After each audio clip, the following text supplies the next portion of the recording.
Please note that the views and opinions expressed by our hosts and guests are their own and do not reflect the official policy of Spectacular Podcast. The content provided is for informational and entertainment purposes only and does not constitute professional advice. Always seek the guidance of qualified professionals for specific issues. Listener discretion is advised for sensitive topics. By listening, you agree to release Spectacular Podcast from any liability for any loss or damage. Welcome to another episode of the Spectacular Podcast, and I am your host, Danele T, with Bennett Meso. So guys, today, welcome. We're going to be talking about a very serious topic, and it's a very critical topic that needs to be looked at in a different perspective, and we're going to approach it in a manner that we try to not offend anyone, but then if you are offended, it's not our intention. Yeah, read the disclaimer. So, the topic that we're going to be talking about today is racism in a democratic era. And I find it's the correct time to talk about it because it has been 30 years since the first democratic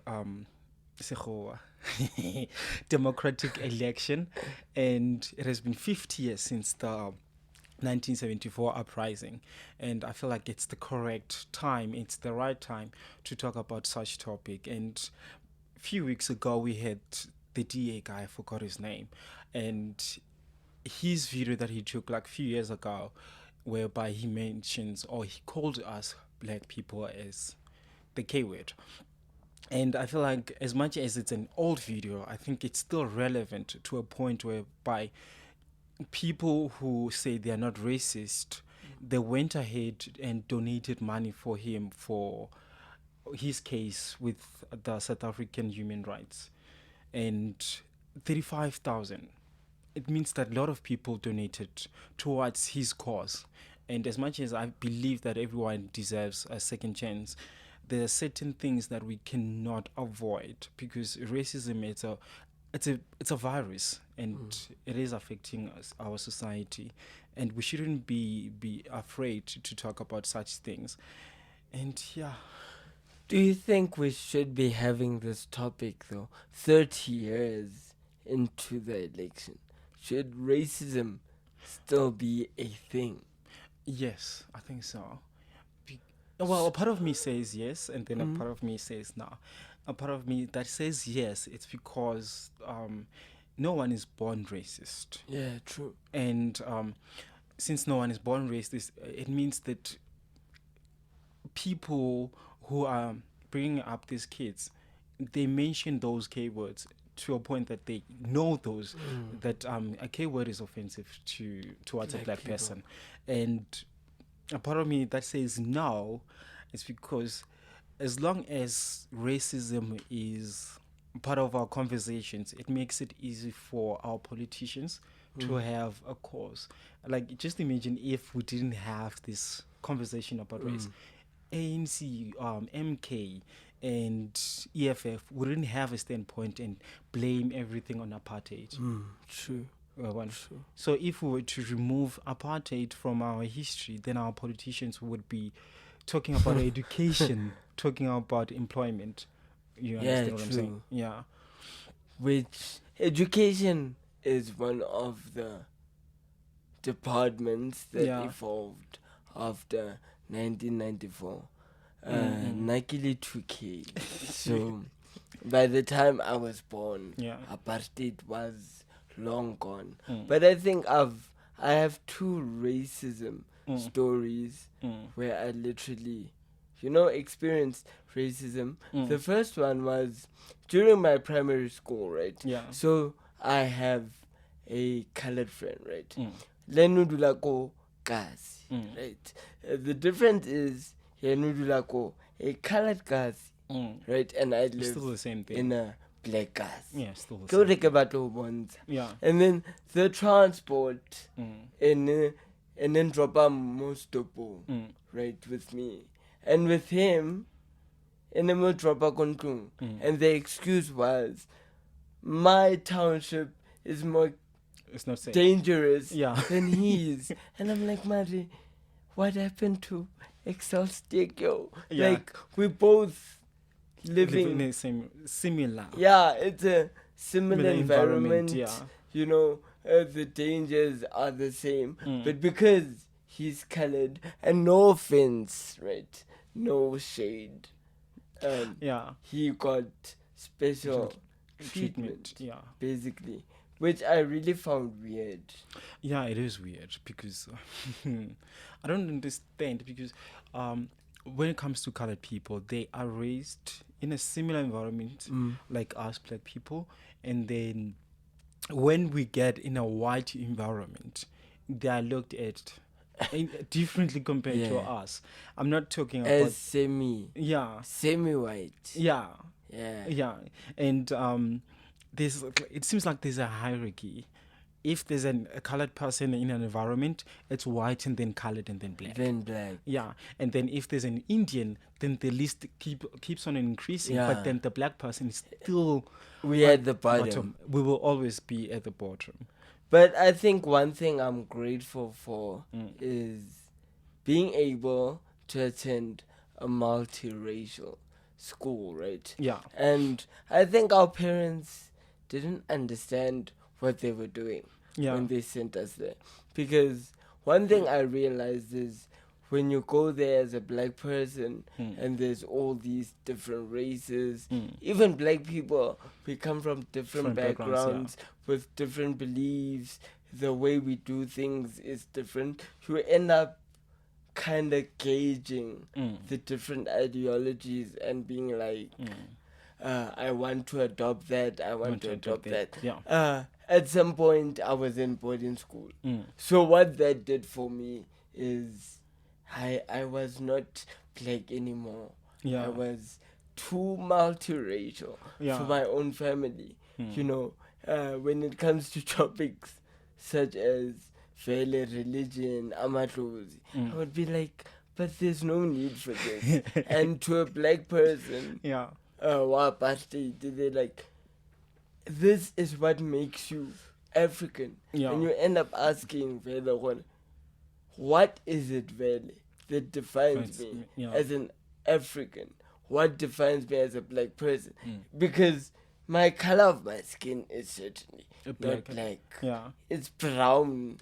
Different shades of brown. Yeah. Hakuna motho o More black. Yeah. Like the darkest you get is navy blue. No shit.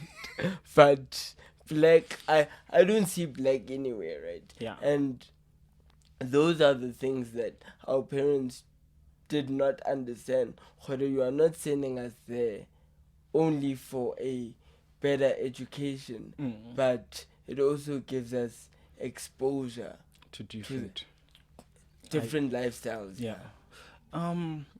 Well, with me, the only racism that I faced, it was when I worked, and now I'm studying, by the way.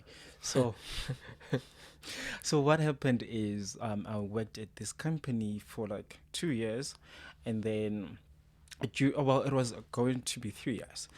Towards the end of 3 years, they employed a lady to be our manager, and funny enough, she didn't have experience in what we were doing, and she didn't have any background in IT. So what happened is we were supposed to teach her how to get the job done, and not literally to teach her how to get the job done, but then we were supposed to teach her what is this and what is that. And if you're going to be my manager, you're supposed to know what am I doing so that you can correct my errors. Yeah, true. And there were people who were in the company way before I was, and I feel like they were supposed to promote one of those people because the lady didn't have any managerial experience as well. So why not take someone from the company, promote them, because they already know what the job requires, and they know us, and it was going to be easier. And I felt like race played a huge part, because even when we were retrenched, they retrenched every person that was black. And it was just weird and funny at the same time, because the way I saw it, they were supposed to retrench people according to our years. And then when it came to retrenching, it was everyone who was black. Yeah. Everyone. Yeah, And true. that was something that it was my first time actually, because in high school I have never dealt with racism, and after high school the same thing. Funny enough, in my high school experience, right? So I used to get 90% for my LO, right? 90%, yeah. Okay. Until my LO teacher's dog went after my dad, and my dad kicked the dog. Yeah. I never saw my 90 ever again with that teacher. It was gone. And my question is, what must happen if your dog is coming after a person who has trauma with dogs? Yeah. We know how the phobias, yeah, especially when the dog is owned by a white person and you're black. Yeah. So am I supposed to stand there and be defenseless? I think someone looking at this might be saying that you guys are still young to be having this conversation, but then looking at your father's experience with apartheid, it also carries on to 2024, which is I'm trying to understand that in 2024 we're still having these conversations, and we still have white people who are saying the K words. You do know that the K word is a trigger, and then why are you still using the word? That's the part that I'm trying to understand. Yeah, I'm also trying to figure out the psychology behind racism. And I don't think I will personally ever understand, because you don't have the experience. These white people, you know, and I don't see them for their color. Basically, I've got all kinds of friends. Okay, when a white person says, "I don't see your color," I think that takes away your own experience as a black person. It takes away your own experience, everything that you have dealt with based on your race. And they're taking it away from you, and whatever they say to you, whether they're going to offend you with the K word or anything, a joke, they won't consider it as offensive. I think personally, now my own struggle is integrating, you know, or becoming part of a community as a disabled person. I don't have time to be fighting race. I think the moment I'm looked down upon, the first thing is, oh, it's because I'm disabled, and not because of your race. Color. Yeah. So I never pay attention. Maybe I've been through situations where I was undermined by a white person. But, you know, I am grateful that I got to spend time with people from different cultures, because Kasi schools, unfortunately, don't afford the kids that understand, which is the big difference between Kasi and a suburban school. The education, the syllabus is the same, but education goes far beyond the academics, beyond what a textbook says. You know, when I used to tell people, you can tell the difference between someone who studied go UJ or Badileng Goffets. Like UJ students are lazy. UJ teachers are like, they're literally lazy. You can tell from the way they walk, the way they greet. It's an attitude of whether you pass or fail. It doesn't matter, because I'm getting my salary. If it's student thrives on making sure my kids get brilliant marks, and it's the same with Kasi schools. Like, because most Kasi schools don't pay school fees, the teachers go there with a certain attitude. I don't have to go. Okay, there is a minority of staff that put their all, right, in terms of going the extra mile in Kasi schools. But most of them are like, "Ay, kya khola anyway." Yeah. And there's a lot of differences. The other thing is that remember that in public school or Kasi schools, you get a classroom with like 40 or 50 students, and then with us there's not you being classes with us, like, okay, with suburban you get 15 or 16, and when you don't understand something, you get more attention. You get that attention. And even if it's 5 students who need extra attention, the teacher will give it to them. But Kasi, there's 60 and 15 students don't understand. 2 or 3 is a slow learner. How do you divide that? Not you saying slow learner. No, but it's true, because in high school we had, I think, 2 slow learners. The other one couldn't read, and the other one was literally slow. And the one who couldn't read... What is slow? You need to... When you explain something, it has to be dissected. Explain to me like a 5-year-old. You have to take it step by step. Like a 5-year-old? You can't. You see? No, I get that. I get that point. But I feel like Kasi school doesn't cater to everyone who goes there. Whereas when you go to a suburban school, everyone is catered for. Yeah, true. Yeah. And because the cabinet has changed, I'm hoping that our new Minister of Basic Education will literally change the system, especially the application system that they have, where you literally apply online and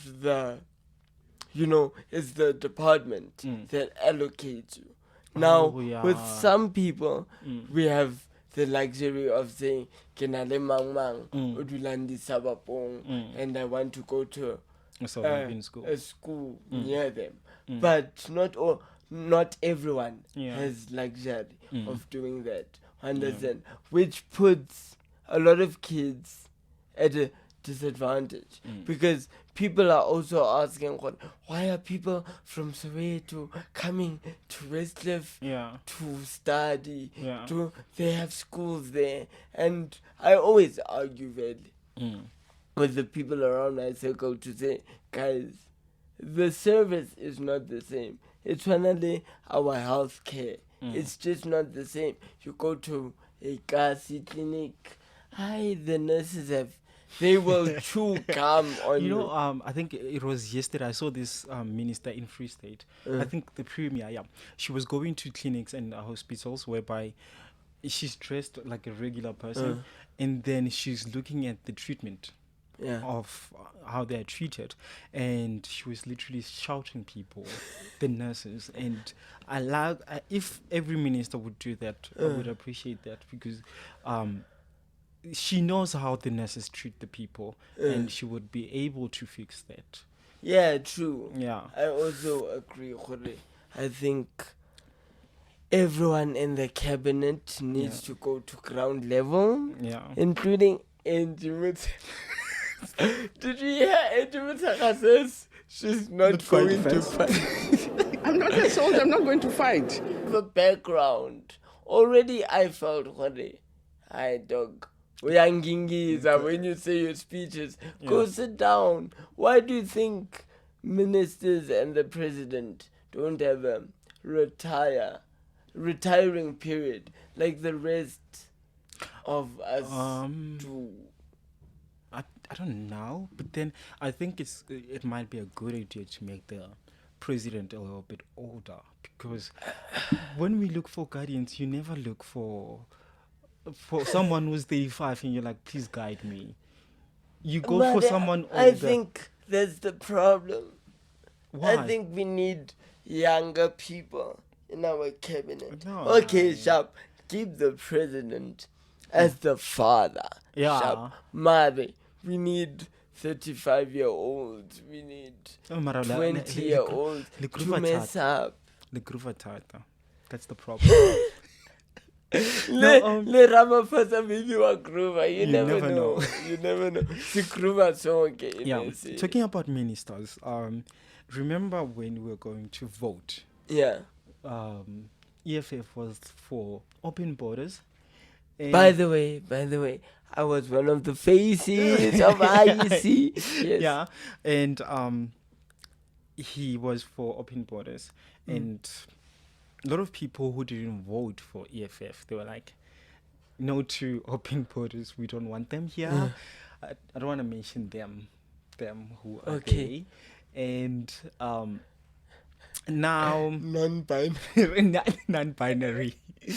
and the minister of DA Home Affairs, now he wants to give temporary visas to people who are still waiting for their visas, which means now the borders are open for everyone who wants to come to South Africa and apply for their visa while they're still waiting, which might get disapproved, and they are allowed to get into South Africa. It means that people We low-key opened. we low-key opened the borders. And I was hoping that they would actually do better in making sure that illegal people Yeah. literally leave.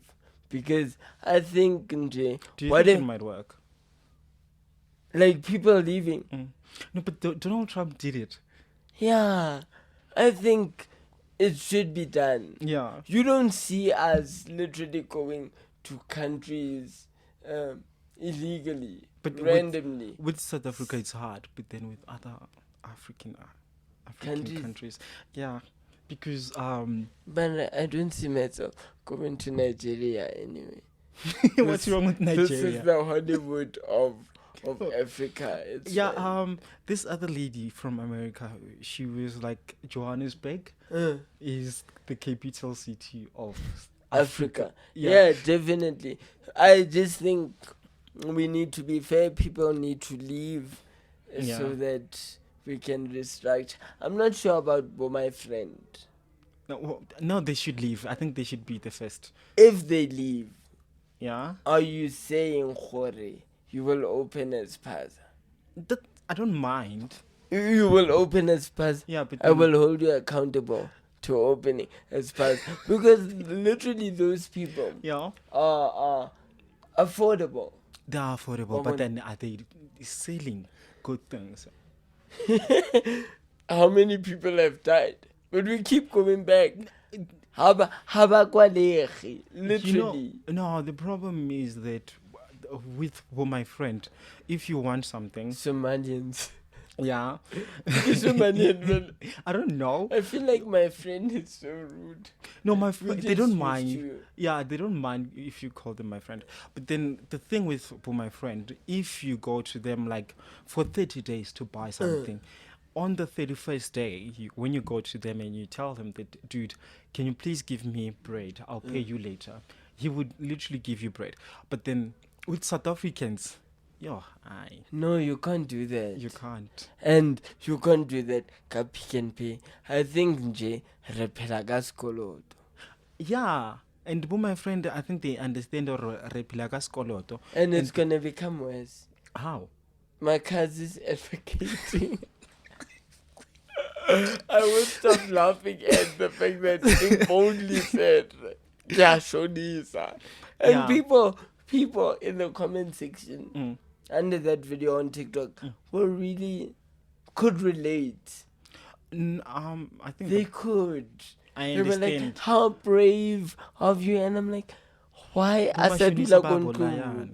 Yeah, the 50% that you have to pay. Yeah. And it it's a doesn't make trap. sense. Once you start, Yeah. you never finish. It's, Or you one and then you start working for them, and then it's an addiction. Yeah. And literally, I don't want it's an unending circle. That caliber. Yeah.